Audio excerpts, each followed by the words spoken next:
Welcome back to Exchange Server 2016 Planning Transport Services. In this module, we're going to talk about how do you configure the different components inside of Exchange so that you are able to transport messages from one server to another server or even to the internet. So to do this, you have to go into accepted domains. Accepted domains are the domains that you configure inside of Exchange that are going to be the suffixes that you want to use. Remote domains is another domain that you can define in Exchange that's got a specific need or addresses a specific need. We'll go into that as well. And then you set up SMTP connectors as well. And we're also going to talk about transport rules. So what are those? Transport rules is rules that you can implement that's part of the transport pipeline that you will that will act on messages and do things with those messages. So let's get started. In lesson 1, so the first thing that you need to know is that Exchange uses SMTP to send messages. And so when you send messages on SMTP, you need to have a domain associated with those email addresses. And the domain that you use that will be used inside of your organization is called an accepted domain. So you accept mail for that domain.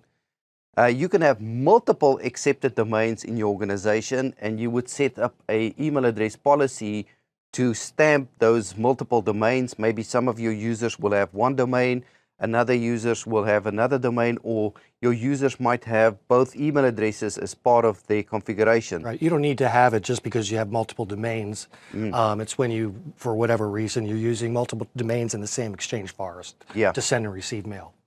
So accepted domains is how you tell Exchange to be aware of a specific domain. Now, accepted domain can be configured in 3 ways. There's 3 types of accepted domains. The first type of accepted domain is what we call an authoritative domain. This means that Exchange will accept messages for that domain, and if the user doesn't exist in that domain, it will then decline that message. So it's authoritative. It's the only authoritative place where that domain exists, and if the user with that email address doesn't exist, then it needs to send an NDR or delivery status notification back to the sender to tell him that I couldn't deliver this message. I was authoritative for this domain, but this user didn't exist, so sorry, I couldn't deliver it. Another type of accepted domain is what we call a internet domain, or internal domain. So this means internal relay. Yeah, internal relay domain. So this means when I'm going to accept messages for that domain, and then I'm going to send it and see first, is there a local user with that email address, and I will then deliver it if there is. But if there's no local user with that email address, then I'm going to see if there's a SMTP connector associated with that domain so that I can relay that to an internal application. So this is just a way of telling Exchange that accept messages for this domain. If you don't find the recipient, then relay it on. Don't cry about it. Which is usually maybe common in a merger or acquisition scenario where you have another partner organization affiliated with your own. Yeah, or you went through a merger a while ago, and you have one internet ingress point, so mail coming in from one point, and you haven't merged your Exchange organizations, but the mail will first come into the first Exchange organization, see if the user is local. If the user is not local, it will then send it on to the other Exchange organization. So or it could even be an application system that it receives messages from the internet for application, and then it sends it on to another server that does some sort of application. Yeah, and that's similar to the third option that's available, which is the external relay. So external relay is another option that you can configure as an accepted domain, and this is where you're going to tell Exchange that there's no users locally that's got that email address, but accept this domain. Don't tell the sending server that this is not a known email address or a known SMTP domain. Accept this message and then find a SMTP connector, a send connector, where to send this to, and then it will just send it on. So you become a relay of that. And that's one of the scenarios where you actually would want to add additional accepted domains is when you're doing external relay. During mergers and acquisitions, that's another time you would add accepted domains, and we mentioned this before when you're using additional namespaces in your organization. Yeah. So that is accepted domains. Another type of domain that you can configure is remote domains. Remote domains is something that you can, a configuration item that you can set in Exchange if you want to deal with a foreign domain in a particular way. So when you create a remote domain in Exchange, you can say all messages for this remote domain, I want these messages to be converted to plain text, or I want these messages to be forced back to a certain character set. Or I don't want them to receive out-of-office messages or Yes. NDRs. Yes. So this is not a domain that you own at all. If you get messages for a remote domain, you're going to decline those messages immediately. But it's something that you tell your Exchange system that I want to deal with this remote domain in a specific way. And so you configure a remote domain, and then you configure the settings you want to apply on that remote domain for mails. So I think let's do a quick demo on accepted domains just to show people where you create them and what you can configure on them.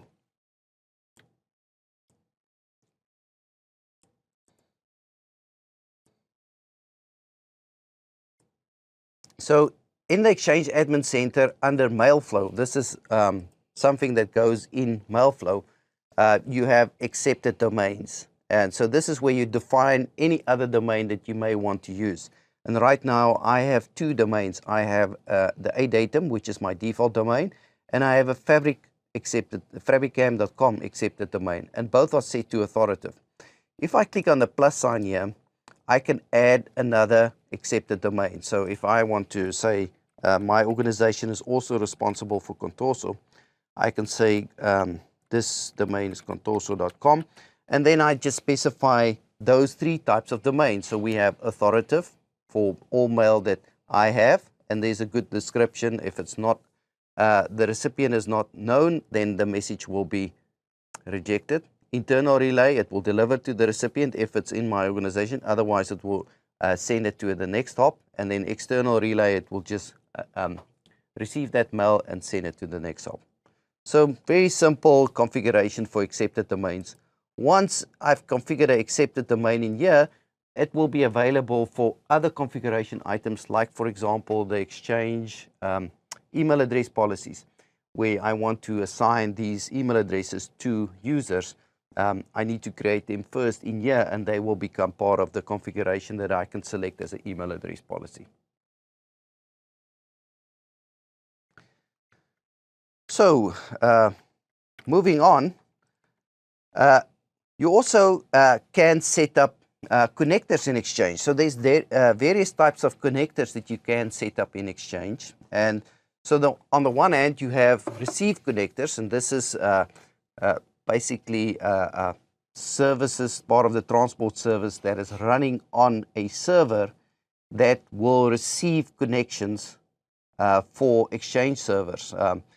Exchange does have a bunch of built-in receive connectors. There's a receive connector for the front-end transport servers. There's a receive connector for clients to submit messages. There's a receive connector for the hub transport service on the back end.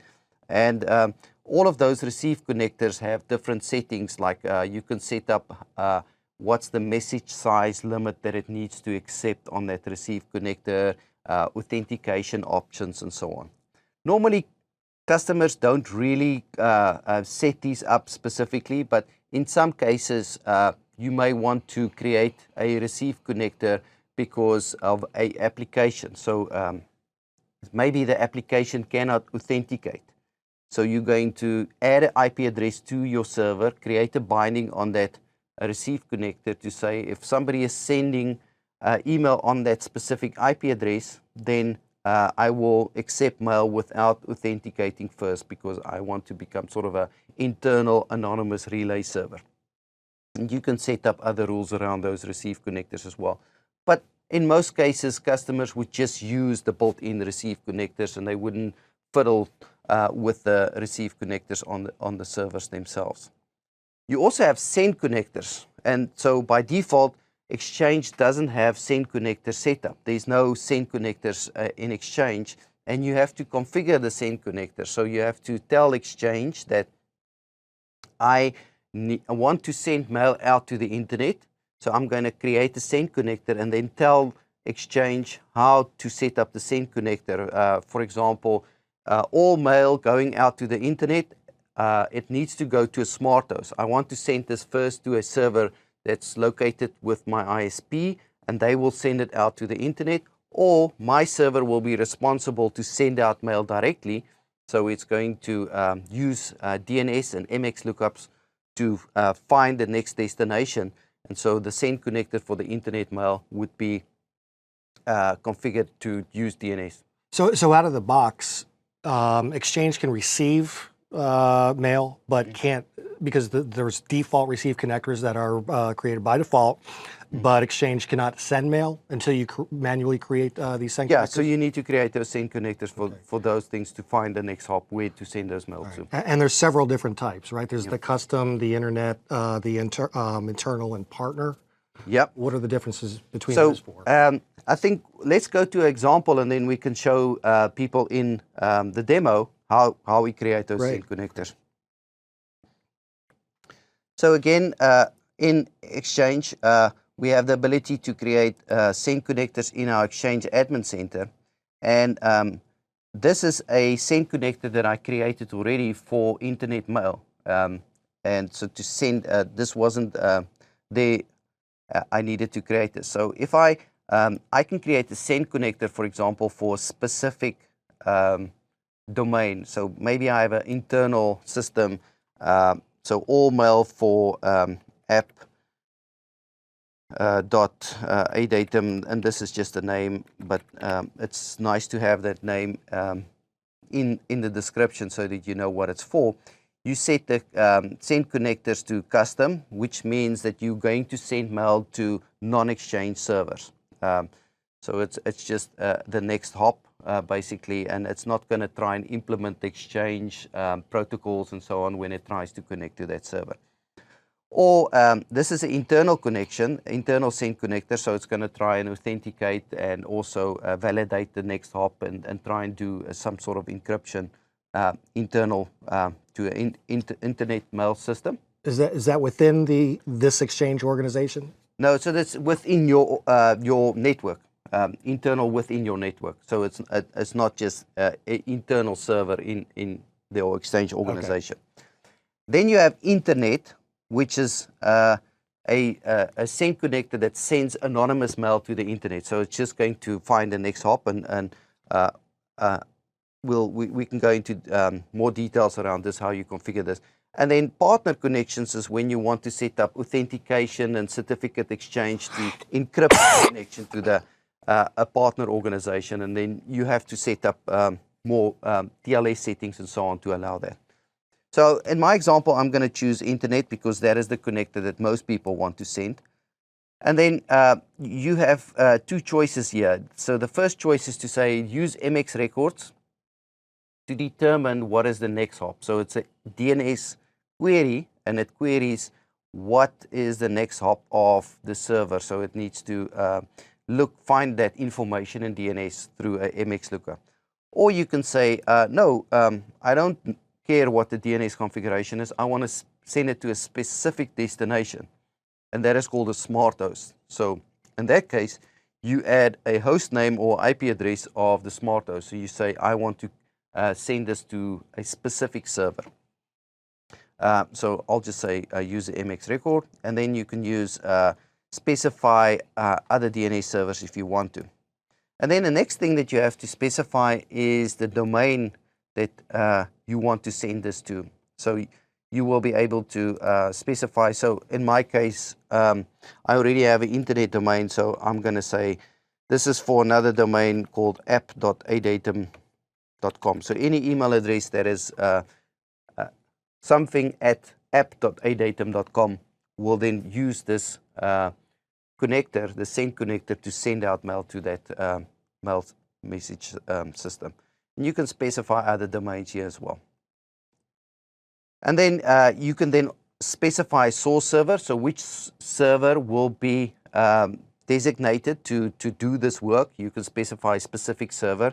So if somebody wants to send mail to that destination, it needs to send this to a source server first. And you then prevent or sort of say this is how the mail flow will work. It needs to go to that source server. Anybody inside of this organization that wants to send mail, they generate the mail, and the servers will send it to that source server first, and then that source server will be able to send it out. And this could be edge servers and so on if you have those in your organization as well. Can we go back to the creation of the internet connector? Because the one that you created was if you wanted to send to a particular app.adatum.com. But let's say you wanted to allow your users to send any mail anywhere out on the internet. How would you configure that? So I can't imagine you have to create a connector for each domain that you might have to send mail to. Yeah. So I'm going to cancel this and not save this, and then show you the one that I already created that was created for internet mail. And if I click on the properties here, you can see here that the settings, the mail is it's enabled. Delivery, it uses an MX record. It's not going to use any authentication because it's going to the internet. And then in terms of my scoping, the domain is set to this asterisk or wildcard character. So any domain that I don't know about, use the send connector. So that is how I configure Exchange to do that. Okay, let's get back to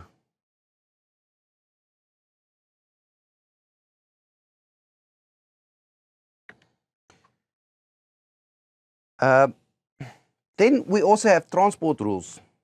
We can set up Exchange to do something with messages in the transport pipeline. And this was a feature that was introduced in Exchange 2007. And it allows us to configure a rule to take some action on messages after it's submitted or if it comes from the internet, and do something to that message. Maybe you want to block that message. Maybe you want to add information to that message or add something to the subject or something like that.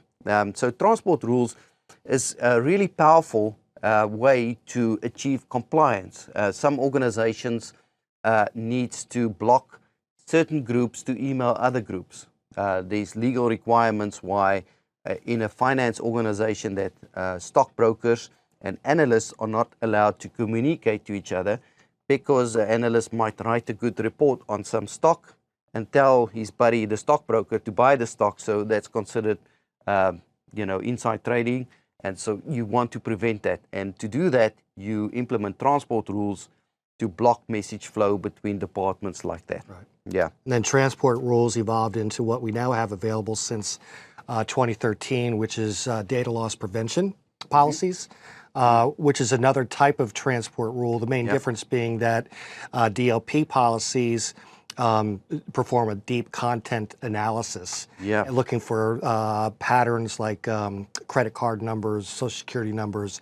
So the DLP is again another, it relies on transport rules, conditions, actions, exceptions, and is very important in the world of compliance. Yeah, so with data loss prevention, you make Exchange a bit more intelligent to know, say you're in a financial industry and you want to prevent people from leaking credit cards to other people. So you could have a DLP policy to find emails as people send them to say, there's a credit card number in this email. And it's not just looking for a number with 16 digits. It's going to look for, it knows how a credit card number works, and it's got a regular expression, as they call it, to detect credit cards. And that will be able to then say, oh, I'm going to prevent this. And there's ways that you can also set it up to say, oh, I only want to detect a low count of, and then you can allow, so maybe somebody sends one credit card number, that could be fine in your organization because they are buying something or they need to query something. But if somebody is sending a lot of credit card numbers, that could be a problem. So you can configure your DLP policies to detect low counts and high counts and then take action according to that. So let's just show people what transport rules looks like and where do you create them in Exchange Admin Center. So I have the Exchange Admin Center here, and the transport rules as part of my compliance management.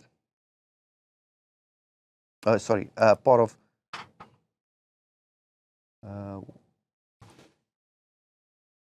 what happened to my transport rules? Wow, you're looking for the word transport and then you don't see it. So there you see rules, which is the transport rules under Mailflow. In here, I already created a transport rule to add a disclaimer. Many organizations want to add a disclaimer to email messages as it goes out to the internet. Let's look at a few examples. So here, when you click on the plus sign, it gives you information like create new transport rule, which is a custom transport rule that does, then you can do anything that you want.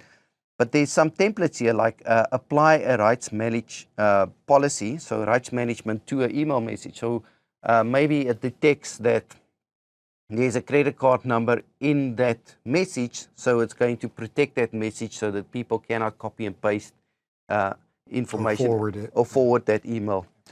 Here's a simple template as well to apply a disclaimer or a transport rule to bypass spam filtering. So maybe it's an important message from the CIO or the CEO and you want that message to be delivered always, or from another application. You don't want that to be detected by spam, so the bypass spam filtering transport rule will help you there. Or you can filter messages by size, so maybe if messages are above a certain size, you want to take an action on that and block those messages and so on. So let's take example here where we do apply a disclaimer. So the first thing that you have to do when you create this rule is, again, you have to give it a name. And then you have to say, when do you apply this rule? So there's a bunch of options that you can decide. This would be the condition. The condition of when it needs to apply this rule. Apply it to all messages, or apply it to certain senders, or apply it to certain recipients. Usually, you want to apply a disclaimer to specific recipients, and the recipients is usually associated with external users and so on. So you can say when the recipient is located inside or outside the organization. That's usually the requirement for disclaimers. And then you say do the following, and this is where it already chose append a disclaimer, because I chose to create a rule like that. Which is the action. Which is the action that you're going to take. If you want to add a disclaimer, you have to enter the text. So what is the disclaimer? That you want to add to all messages. And then you also have to say what it should do if it cannot add the disclaimer. Maybe there's something about that character set or the message format that it cannot do. And so does it ignore it, or does it reject the message, or does it just try and wrap this disclaimer as part of the text? And then you could say whether or not you want this audited. So every time it runs, it will be tracked that it was done. And then you can say whether you want to enable this immediately or not. And there's more options that you can set on this rule to say activate it on a specific time for a certain time period. Maybe your company is in a process of merger, so you want to add a extra disclaimer information to say this is happening, and so, you know, please be aware that we are currently doing this, and that will be the disclaimer. And you can say stop processing more rules, so if you have other disclaimers, that wouldn't add those disclaimers as well. And you can also add comments so that the next person might be able to see what disclaimer was before, so it helps you to do a bit of change control in your environment. So, and then you click on save, and your transport rule will be available to you. So that brings us to the end of setting up your transport settings of Exchange, and also making sure that you have send connectors, accepted domains, and transport rules. So all of these things will influence the mail flow settings of your Exchange organization. So stay tuned for messaging security.